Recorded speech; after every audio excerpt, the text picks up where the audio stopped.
Hello everyone, welcome to Destined Path. I hope all my lovely people are happy and healthy. So, my dear divine friends, आज हम बात करते हैं inner work में चक्रा meditation के importance के बारे में, या ये जानते हैं कि क्या चक्रा मेडिटेशन करना काफ़ी है आपकी सेल्फ ग्रोथ के लिए, स्पिरिचुअल ग्रोथ के लिए एंड आपके ट्विन फ्लेम रीयूनियन के लिए। ये एक ऐसा क्वेश्चन है जो मैं अपने सब्सक्राइबर्स से या अपने व्यूअर्स से एंड पर्सनल सेशंस में भी मैं रिसीव करती हूँ कि हम इतने समय से चक्रा मेडिटेशन कर रहे हैं बट उसका इम्पैक्ट हमारे ट्विन फ्लेम पे क्यों नहीं दिखाई दे रहा, अभी तक वो स्टक क्यों है, राइट? तो आज इस चीज़ के बारे में, इस मिसकंसेप्शन को, इस मिथ के बारे में हम डिटेल में बात करेंगे। तो फ्रेंड्स, जब हम 7 चक्रा मेडिटेशन की बात करते हैं तो हम बात करते हैं अपने 7 मेजर एनर्जी सेंटर्स को हील करने के बारे में।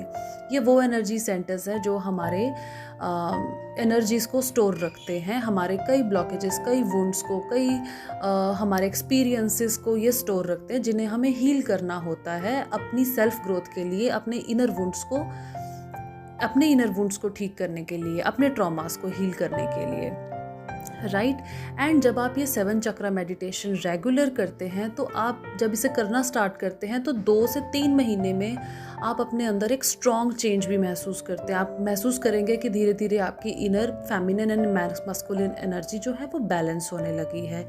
एंड येस, आपका 7 चक्रा मेडिटेशन आपके ट्विन फ्लेम पे भी 100% इम्पैक्ट डालता है, क्योंकि आप और आपके जो ट्विन है वो सेम फ्रीक्वेंसी को शेयर करते हैं। अगर आपके 7 चक्रास हील हो रहे हैं तो उनके भी 7 चक्रास जो है वो ट्रिगर होंगे, क्योंकि आप लोग सेम फ्रीक्वेंसी को शेयर करते हैं।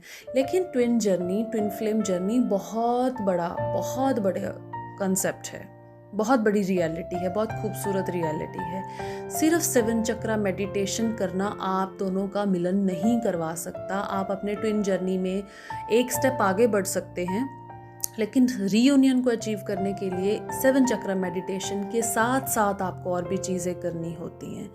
आपको आपके ट्रॉमास को हील करना होता है, आपको आपके इनर चाइल्ड को हील करना होता है, आपको आपकी डिसबैलेंस एनर्जीज़ को बैलेंस करना होता है, आपको आपका डीएनए हील करना होता है, आपको मिरर एक्सरसाइजेस करनी होती हैं, एंड आपको एक स्टेबल जो है रूटीन, कंसिस्टेंसी के साथ आपको इनर वर्क करना होता है, आपको नेचर के साथ कनेक्ट करना होता है, आपको प्राण ऊर्जा समझना है, आपको सोल पर्पस करना है, तो आपको बहुत कुछ करना है। आप सिर्फ 7 चक्रा मेडिटेशन तक सीमित नहीं रह सकते हैं। 7 चक्रा मेडिटेशन सिर्फ उन लोगों के लिए करना ठीक है जो सिर्फ स्पिरिचुअल ग्रोथ में जाना चाहते हैं, बल्कि मैं कहूँगी कि उनको भी एक स्टेप आगे बढ़ने की ज़रूरत होती है। आप 7 चक्रा मेडिटेशन कभी मत छोड़ो, राइट? आप ये रेगुलर करो, लेकिन इसके साथ साथ आपको अपनी ट्विन जर्नी में एनर्जीज़ को अचीव करने के लिए, रीयूनियन को अट्रैक्ट करने के लिए बहुत सारे ट्रांसफॉर्मेशंस की ज़रूरत है, बहुत सारी अपडेशंस की ज़रूरत है।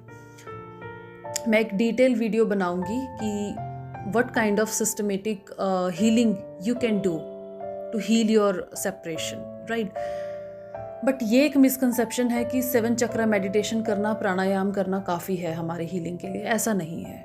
ऐसा आप कितना भी करे जाइए, आपका रियूनियन नहीं होगा। आपको मिरर एक्सरसाइज करना बहुत ज़रूरी है।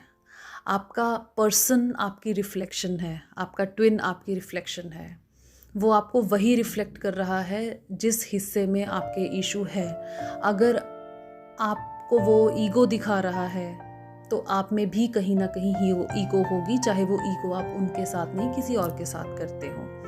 अगर वो आपके लव को नहीं समझ रहा है, महसूस करते हुए भी नहीं समझ रहा है, इट मीन्स आप सिर्फ लव के पीछे भाग रहे हो, आप 3D रियलिटी को इग्नोर कर रहे हो, इसलिए वो आपकी 5D रियलिटी को इग्नोर कर रहा है, राइट? आपको स्पिरिचुअल होने के साथ साथ मटीरियलिस्टिक अंडरस्टैंडिंग का होना भी ज़रूरी है। आपको खुद की कोडिपेंडेंसी पे काम करना है, राइट? तो आपको इस तरह से मिरर एक्सरसाइज अपने ट्विन के साथ करनी है, प्लस आपको अपने इनर चाइल्ड को भी हील करने की ज़रूरत है, क्योंकि जो ट्रॉमास चाइल्डहुड से ट्विन्स डिसबैलेंस फैमिलीज़ में हमेशा पैदा होते हैं, एक अलग ही कहानी वाली फैमिली में जो है ये पैदा होते हैं, कुछ ना कुछ डिफरेंट इंसिडेंट्स, ट्रिगर्स इनके साथ एक्सपीरियंसेस हम लोग करते हैं, राइट। हमें उन चीज़ों को हील करने की ज़रूरत है। आपको आपका इनर चाइल्ड में जाके इनर चाइल्ड मेडिटेट करने की ज़रूरत है, आपको कर्मा पे काम करने की ज़रूरत है। कर्मा पे आप थ्रू चैरिटी काम कर सकते हैं, कर्मा पे आप अपने बिहेवियर के थ्रू काम कर सकते हैं, आपको सोल पर्पस करना है। So there are so many things जिन पे आपको काम करने की ज़रूरत है। So this is my very clear cut message to all कि अगर आप 7 चक्रा मेडिटेशन कर रहे हैं, बहुत अच्छी बात है, बहुत पावरफुल मेडिटेशन है ये आपको ट्रांसफॉर्म करने में आपकी हेल्प करेगा। आप बहुत खूबसूरती से जो है अपनी स्पिरिचुअलिटी में आगे बढ़ेंगे, राइट। आपकी फ्रीक्वेंसीज चेंज होगी, आपकी एनर्जीज चेंज होंगी, लेकिन सिर्फ 7 चक्रा मेडिटेशन से आप अपने ट्विन के साथ कम्युनिकेशन में नहीं आ सकते हैं। इस सेपरेशन को एंड करने के लिए आपको पकड़ पकड़ के ब्लॉकेजेस को हील करना है, हर चीज़ को समझना है जो चीज़ आपके और आपके ट्विन के बीच में आ रही है, राइट। चाहे वो चीज़ आपके बचपन के किसी एक्सपीरियंस की वजह से हो, कोई वुंड हो, कोई ट्रॉमा हो, राइट, कोई डीएनए इशू हो, कोई बिहेवियरल इशू हो या कोई पर्पस हो, आपको उस चीज़ को समझ के उसको मैच्योरिटी से अंडरस्टैंड करते हुए हील करना है, राइट। सो आई होप ये सबको क्लियर हुआ होगा कि 7 chakra meditation is only not enough to achieve your reunion. आपको हर तरह के जो है इनर वर्क में आपको खुद को हील करना है, खुद को अपनी स्पिरिचुअल ग्रोथ के साथ साथ आपको अपना मटेरियलिस्टिक ग्रोथ भी करना है, राइट। सो मैं नेक्स्ट वीडियो में बताऊंगी कि एग्जैक्टली जो है, यूजुअली मैंने पहले भी एक वीडियो बनाई है inner work for twin flames को लेकर, लेकिन एक और क्लैरिटी के साथ एक वीडियो मैं बहुत जल्दी लेकर आऊँगी। सो अगर आप सिर्फ चक्रास कर रहे हैं तो आप इसके साथ कुछ और भी स्टार्ट कीजिए, राइट। आप इसके साथ कुछ और भी चीज़ों को ऐड ऑन कीजिए, आप मिरर एक्सरसाइज को ऐड ऑन कीजिए, right. Thank you so much friends, I will be back with a new video very soon. Thank you so much.